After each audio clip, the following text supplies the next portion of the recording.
everyone, this is Alan, and it's a beautiful Sunday evening, and it's getting warmer, and I love the weather.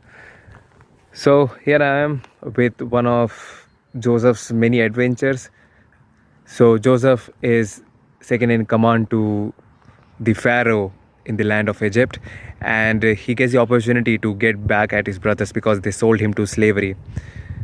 People get the opportunity to get back at people, and it just depends on how you react, right? It's gonna be one of those stories, and it's really interesting of how he messes with them. So it's a little prank that he plays on his brothers. So what happens is, as predicted by Joseph, the famine has spread across the land of Egypt and the areas around it. And Jacob, who is Joseph's father, he comes to know about the presence of enough food in the land of Egypt. So he asks his sons, who are also Joseph's brothers, to go and get the grain so that they don't die of starvation. And they do as he had asked them.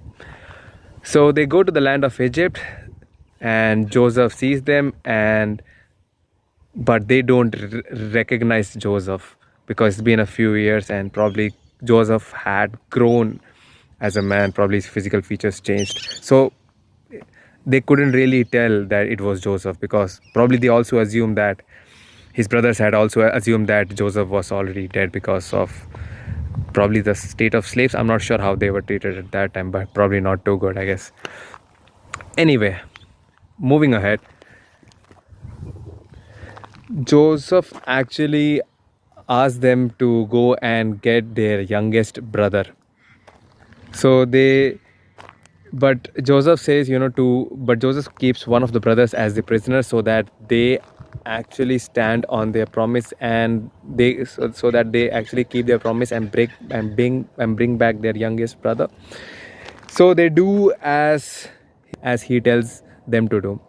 So they go back to his to their father's house, and they get the youngest brother. But his father is very, very hesitant to let the youngest go with the other brothers, because the last time the youngest went, it was Joseph, and he never returned. So obviously Jacob comes across as a father who is very caring, and he is very hesitant to let his youngest go. Well, they said that they'll take care of his youngest brother, and they bring him to Joseph. Well, as the story unfolds, eventually Jacob also ends up going to the Egypt, and he reunites with his son Joseph.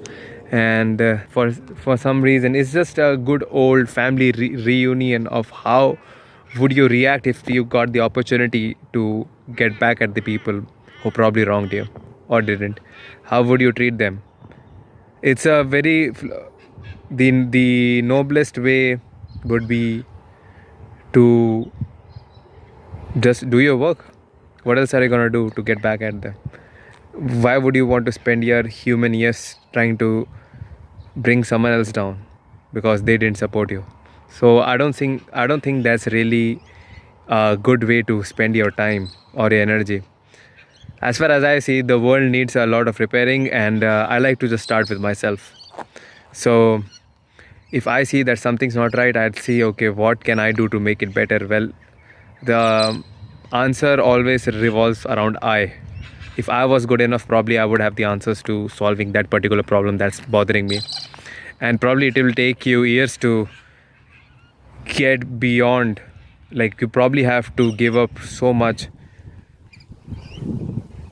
to achieve what you've already always dreamed of, right? Like for Joseph, probably he dreamt of getting back together with his family, which he obviously does, but that took a few years of suffering, and he paid obviously a price for it, because he had to be a prisoner, and then he had to actually restrain himself from doing something that would end him up in more trouble. So, that is the principle of total accountability. Everything that happens around me could be fixed by me if I was good enough. and it's a very risky statement because probably you can't fix everything, but that shouldn't stop. But that doesn't, I don't let that stop me from becoming the most, well, if not one, if I can't solve all the problems, probably I can help solve one of them out of 100 or 1,000, and probably that would make my life adventurous enough, right? So it just depends on how do you want to view the world. Do you want to be the victim, a helpless victim who can't seem to just get out of the corner? Because it is actually fundamentally true, right? Because there are days where you don't want to get up from the bed. You physically can't for some reason. But I've realized that if you just pulled yourself up from the bed, right, it just happens, just something that's pulling you. So if you just push yourself off of the bed, and if you just got up from the bed, and that's where the change starts to happen. Well, and then probably you can work towards what's actually bothering you, right? Not everything can be controlled by you, but the problems that bother most of the people, like at least the problems that bother me, there is always some connection where you are playing the role. So you can try and rectify it by starting with yourself first. So that's why I've seen these things work, and I'm because I don't see any other alternative, because it's better than blaming the other person. It's better than blaming the situation, let's say,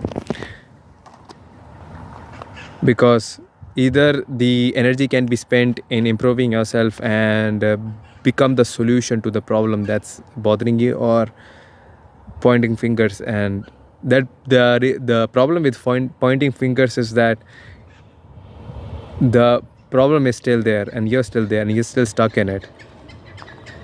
But the advantage of taking the responsibility to rectify is that you can start with yourself.